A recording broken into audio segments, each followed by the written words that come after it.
it's really, during worship, sometimes I think we take for granted the goodness of God.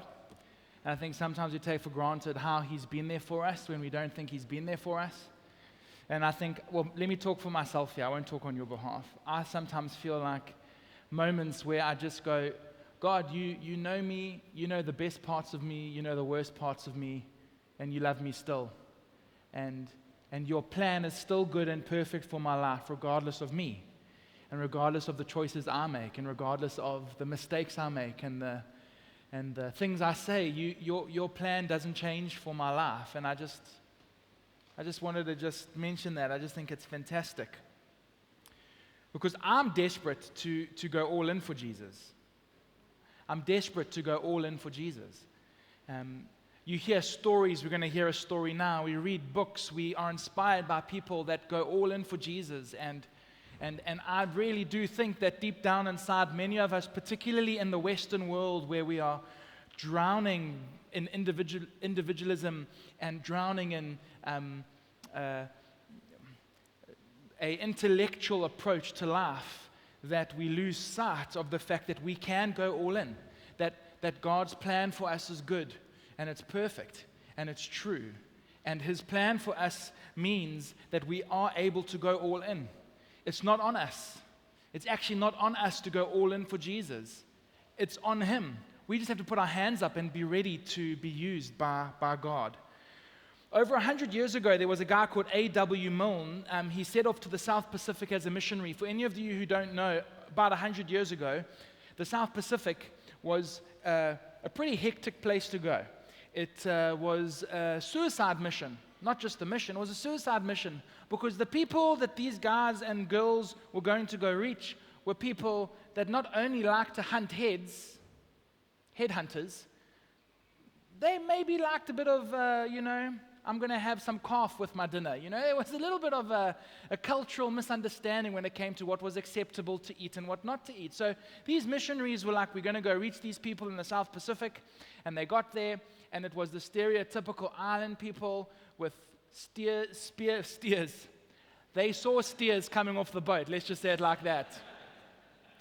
And these men and women gave up their lives to go and reach these people in the South Pacific. And as it was custom, he, like many others who went on these type of missions, this is such a wonderful and joyful thought. They didn't take suitcases, they packed their coffin. And they took their coffin with them. They put their earthly belongings into a coffin just to save money, because apparently coffins in the South Pacific were incredibly expensive. Put them on the ship, and they took their coffins with them. They packed their coffins. And as they sailed in the harbor, and as they said goodbye to their loved ones and their families, they knew that they would never see those people again. Their coffins were packed, and they were off to serve Jesus. Now today, Jesus is really seen more as a motivational life enhancement guru. Love your enemy. And everybody goes, oh, that's so deep. And then go outside and cancel someone for saying something that they determined bigoted. We like the idea of packing our bags and going wherever we want to go with Jesus in tow. But friends, this morning I have a wonderful and exciting motivational message for you this morning. If we want to go all out for Jesus, we've got to pack our coffins. We've got to pack our coffins. In Matthew 16:24, Jesus says, if you want to follow me, you have to pick up your cross and follow me. He wasn't talking about go find a cross or a tree, cut it down, make a cross, and then come and find me. What he was talking about was referencing the most brutal, most savage way that the government of that day, the Roman government, had for people to be killed. It was the execution chair. It was the lethal injection. It was the firing squad. It was take up your electrocution chair. Take up your firing squad and follow me. In other words, you have to die to yourself. In other words, if you want to go all in for me, you have to let all of you out and let all of me in. And so we have to understand, as Jesus followers, we are called to an all-in life, not half-hearted, Not a life-enhancing Christianity where I just go to church on a Sunday and it feels good for me and oceans, I just love oceans and and then they sing goodness of God even better. I get goosebumps and I just feel good about myself and, life's good. And I come to a prayer meeting maybe once every 6 months and it's great. And yet we ignore the people that Jesus is calling us to. We misunderstand when he said that the poor will always be among you. What we've done as modern day Christians is we use that verse as an excuse for us to just allow poverty to remain around us. But when you look at what that word actually is, it's telling you need to be amongst the poor. You need to be amongst the untouchables. We need to be a people that are willing to go out all in for Jesus, not in a church building, but in the world around us. Pack your coffins, friends. This is the way we live for Jesus. We die to ourselves. We die to ourselves. We live in a world where our egos are encouraged to believe that we are the center of the universe. And it's so pervasive and it's so sneaky, we don't even notice that we are frogs slowly boiling in water. We don't understand how crazy individualistic this world is that we live in. And if you are following Jesus, if you are following Jesus, you are called to go all in. There's that wonderful verse about being lukewarm. I'm just going to leave that. You all know it well enough. So the question is, are you following Jesus or have you invited him to follow you? Have you packed your coffin or is Jesus packing your bags and getting ready for your next holiday destination? Going all in means giving it all up. Going all in means we keep our eyes fixed on Jesus. Going all in means we put aside how the world defines things around us and we focus on the redemptive design of Jesus. In other words, we're obedient despite what the world says. Our human nature is very self-centered. By default, we want to do what's best for us, what's best for my family, what's best for me, what's best for my career, what's best for my kid. And sometimes we lose sight of how we are woven into each other as a community of faith. And how our lives, just by definition of being a Jesus follower, being brothers and sisters united by the bloodline of Jesus, we lose sight of the fact that we belong to one another. And our decisions that we make and the choices that we're going through are choices that we should be talking with each other, because being all in for Jesus means we are going to give it all up. Being all in for Jesus means we're going to keep our eyes fixed on him. And going all in for Jesus means that we're going to put aside how the world defines that we should live and take on the instructions of Jesus. You've heard me talk about my water polo team a lot. I apologize, but it's one of the things that gave so much life to me. I was invited to come and coach water polo at a school down the road, and when I got there, let's just put it this mildly, it was chaos. It was chaos. I had one guy on my team who could swim. Spoiler alert, you have to be able to swim to play water polo. I had a couple guys who thought they could swim, and spoiler alert, they couldn't swim that well. And then I had a whole bunch of guys from underprivileged backgrounds, Umlazi, Umbumbulu, places that the few white kids in my team didn't even know exist. And so there was this melting pot of culture, this melting pot of backgrounds in this team. And so our first game, we lost 32-0, great. Our second game, we lost 28-0. We were getting better, 4 goals at a time. And I said to these young men, I said, you know what, this is what we're going to do. If we want to get a victory, at that point I was like, let's just win a game. And unfortunately, I was too nervous to play the blind school because I think they would have beaten us. And you joke, okay? I'm going to just let you know how we struggled. We came across a team with an incredible athlete in it. He only had one arm. He was a phenomenal athlete. It was unbelievable. But my guys didn't know what to do when they were playing a guy that had one arm. His arm had been amputated from something as a kid, and so they lost to a team with a guy with one arm, and they couldn't believe that. As able-bodied kids, they just couldn't believe. And so I just said to them, I was like, you know what, guys? If we want to win a game, we've got to go all in here. We've got to go all in. And in order for you to go all in, I've got to tell you what to do. I'm going to help you, and we're going to put together a game plan, and we're going to work hard. We're going to work hard every day. No other sports. I was a headmaster's nightmare. No other sports. Rugby is a stupid sport. We're going to play water polo. You're going to ignore getting concussed for no reason every Saturday. You're going to come, and we're going to just draw in the water together. And you're going to know what you're going to do. So, Mackie, this is what you're going to do. Oh, but sir, I can't do it. I said, I know, but I know you can do it. Cool. For 3 years, he could not do it. And then one day, in the middle of a game against a very good side from Gauteng, all of a sudden, the ball came to Mackie, and he did the thing that I've been telling him for years that he could do, because he was all in. And from that moment, he never looked back. Then I had all these other guys, all these different sports, all these different stories. I had a Sam in my team. I had a Sabelo Mlaba. I had a Sinobele. I had a Ngobele. I had a Swelitle. Okay, so just put into your picture what that looks like in comparison to the kind of schools you used to playing water polo. Guys thought we were a development team. They really did.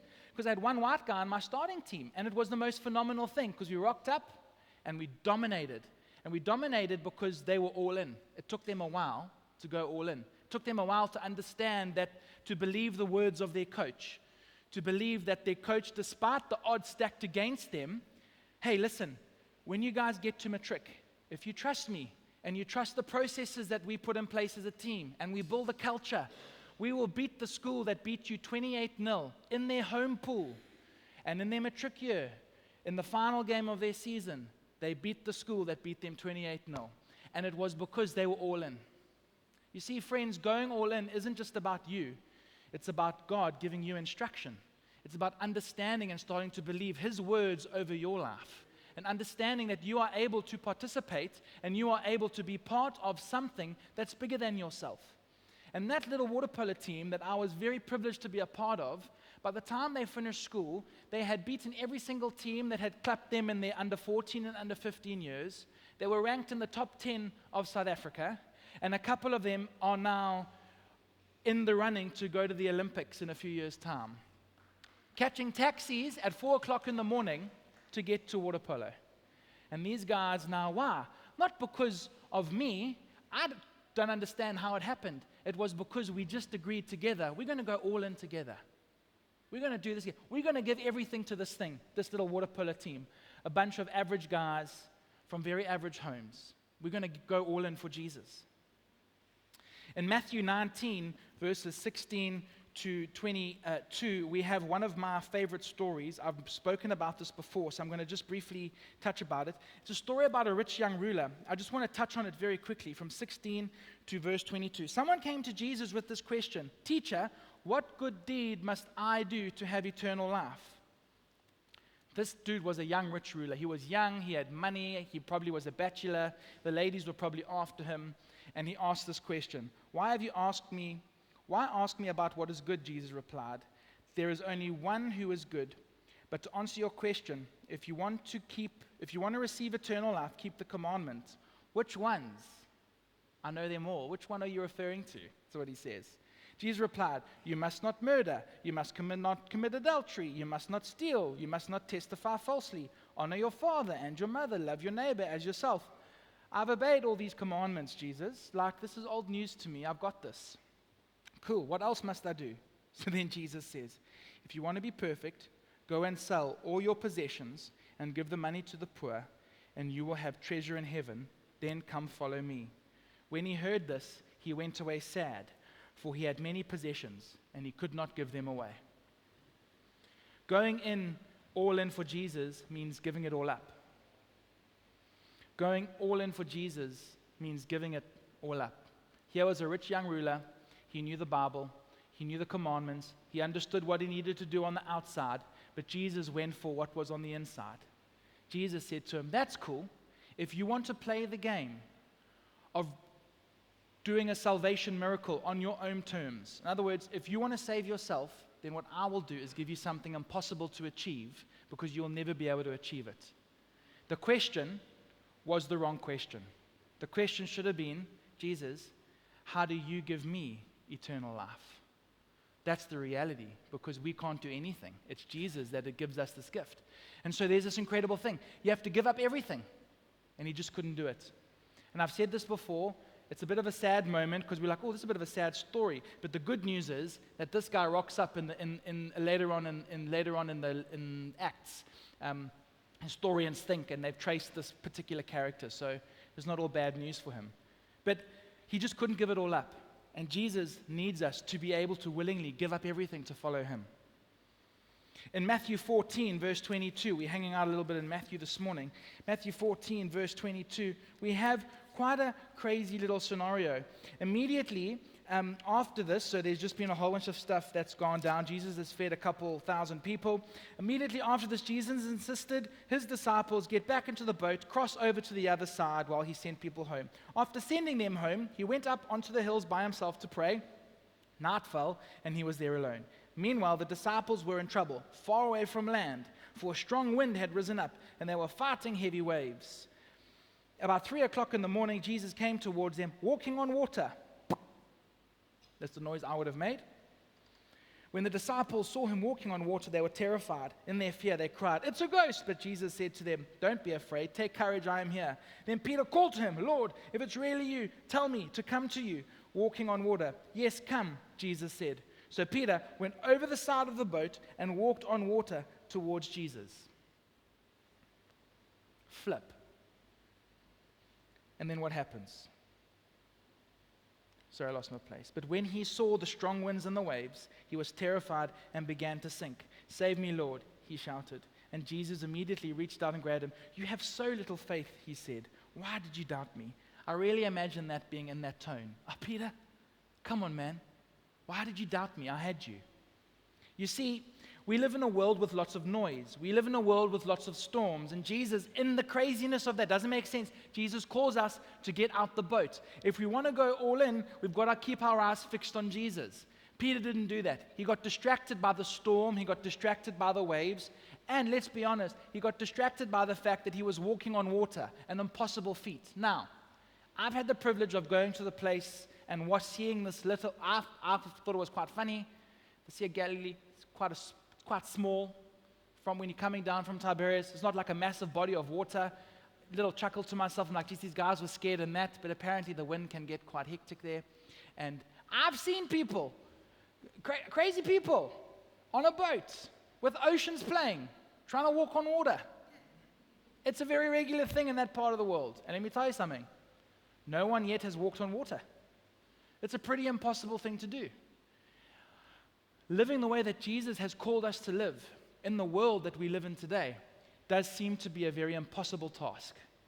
How are we supposed to raise our kids up in a way that's godly when there's all this weirdness that's hitting them from grade 1 now? How am I supposed to keep my job but be a pillar of reason and truth in my company? It all seems very difficult, and it all is very possible if we keep our eyes fixed on Jesus and forget about the storm, focus on him, and have faith that he will see us through. Because if you're going all in, it means you've got to keep your eyes fixed on Jesus. So number one, going all in means giving it all up, just like the rich young ruler couldn't. Number two, going all in means we keep our eyes fixed on Jesus, just like Peter struggled to. And then we come to, arguably for me, I think, one of my most favorite stories in the entire Bible. It's in Acts 9, verse 10. And it is a crazy story. I just need you to picture this. I need you to think in your mind, let's not say it aloud, I need you to think about the most despicable person that you think exists on the face of the planet today. Think about who that person is. You wake up one morning, okay? You wake up one morning, you make your breakfast, you go out to fetch the newspaper, you feed the dog, you say hello to your neighbor, you go back inside, and in that moment, God speaks to you, and he says, hey, you know that person in your mind, there's a fill in the blank there, you're going to go and speak to that person. In the age of cancel culture, that's even harder to do for us. Acts 9 verse 10 says this. Now there was a believer in Damascus named Ananias. The Lord spoke to him. Ananias, yes, Lord, he replied. Just a little top tip, really good thing to say. Like, Matt's top tips for what to do when God speaks to you. Just say, yes, Lord. because then he's going to tell you. Go over to Straight Street to the house of Judas. When you get there, there is a man from Tarsus named Saul. He's praying to me right now. I have shown him a vision of you with your face coming and laying hands on him so he can see again. I don't know if I need to give you context for this, but this is Saul, the guy that was persecuting Christians. This is Saul who a few days earlier was knocked off his donkey or his horse by Jesus. So why are you persecuting me? This was a man who was witness to some of the apostles' death. This was a man who was actively participating in the annihilation of Christian believers. This was a man who, if you were a Jesus follower, you feared most because he was coming for you. Now you've woken up, it's a new day, you're excited for what God has for you today because you're in this crazy moment in the New Testament. Everything is unbelievable, and then God says to you, you are going to go to the man who has killed probably some people that he knew, probably some people that one of his good friends knew. You're going to go there, and guess what? He's praying to me, and you're going to go, Lord, what are you smoking? There's just no ways that this is a legit thing. Or you go, what am I smoking? Because surely this is not the Lord speaking to me. And what does Ananias do? He says, yes, Lord. And he goes. And you know that simple act of obedience,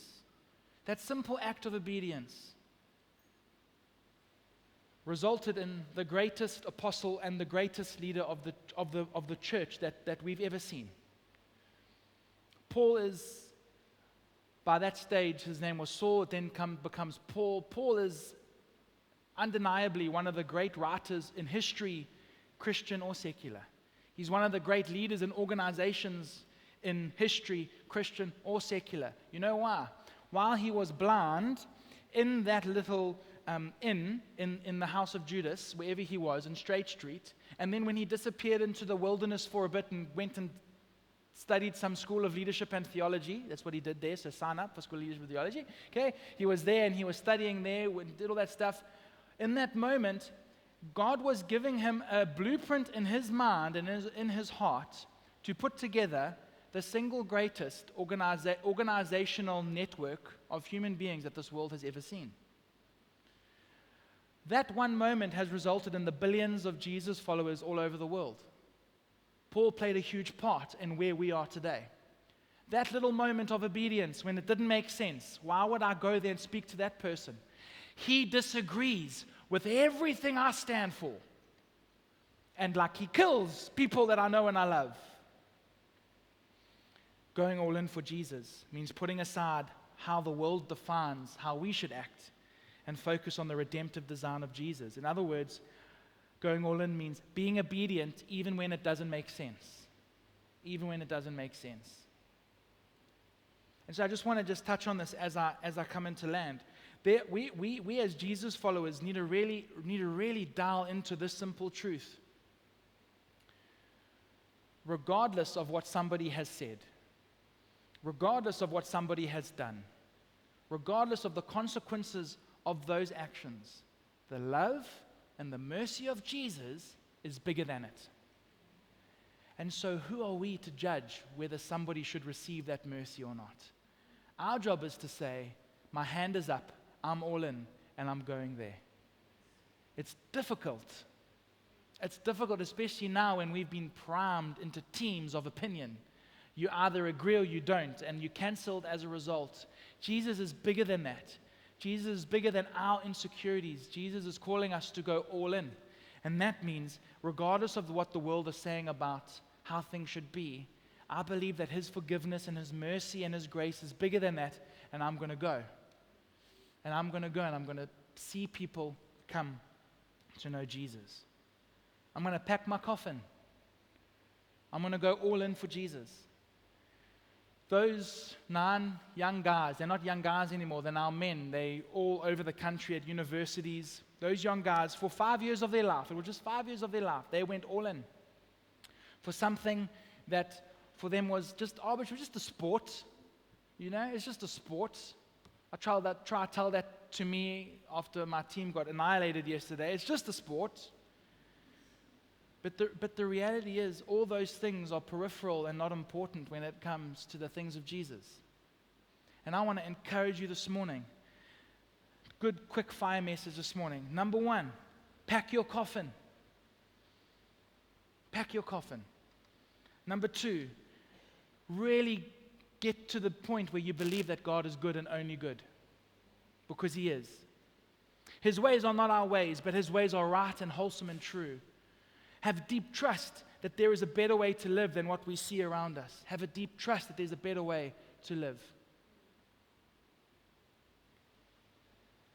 I don't think we really grasp how divisive the world that we live in now. And I'm not being one of these like, oh, the world is like, anti the world and, stay in our bubbles. I'm very much, we need to be missionaries wherever we go. But just cast your mind back a few months ago when Will Smith walks onto a stage and slaps Chris Rock. It wasn't a case of, oh, that happened. All of a sudden, everybody had an opinion on the matter. It was either Chris Rock's fault or Will Smith's fault. Or now you have all these other things that are happening. Or that person said this 15 years ago and now they're in a movie and I don't know if I want to watch that anymore. And you're either now for the movie or against the movie. We've been called to rise above that, which I think is just childish banter. On many levels, sometimes it's appropriate in certain cases. But we've been called to rise above that as Jesus followers and to go, we're going to serve regardless of the outcome. We're going to serve regardless of the opinion, because going all in means giving it all up, including not caring what people say about me. Going all in means we keep our eyes fixed on Jesus regardless of the waves and the opinions and the persecution that comes. Going all in means we put aside how the world defines things should be and we are obedient anyway. Going all in means we pick up our cross and we follow Jesus every day, every hour, every minute. Going all in means we pack our coffin and we go and do the things that Jesus has called us to. But most importantly, going all in is reaching a place where we can say as often as we can, come Holy Spirit, I need you in this moment. Going all in is only possible when we hand ourselves over to the will of Jesus. And we say, Father, come and have your way. Not your will be done, not my will be done, but your will be done. That's what it means. And I want to encourage you this morning. It's the beginning of a year. Some of us have stopped using our diaries already. Some of us are going, oh, what eating plan? We're going to start 2024 or next Monday. Some of us are already stressed with work. Some of us are going, thank the Lord, the children go back to school on Tuesday or Wednesday, whenever it is. Regardless of that stuff, you are still called to go all in for Jesus. You are still called to pack your coffin. You are still called to pick up your cross and follow Him. Otherwise, this is a great motivational talk and we can go get on with our lives. I don't want to get on with my life. I want to live the life that Jesus has called me to. And I'm very sure that you want to do that too. So to end motivationally, why don't we pack our coffins? Why don't we pick up our cross and follow Jesus? Let's give it up for Him. And then let's trust that something crazy could happen. Let's stand.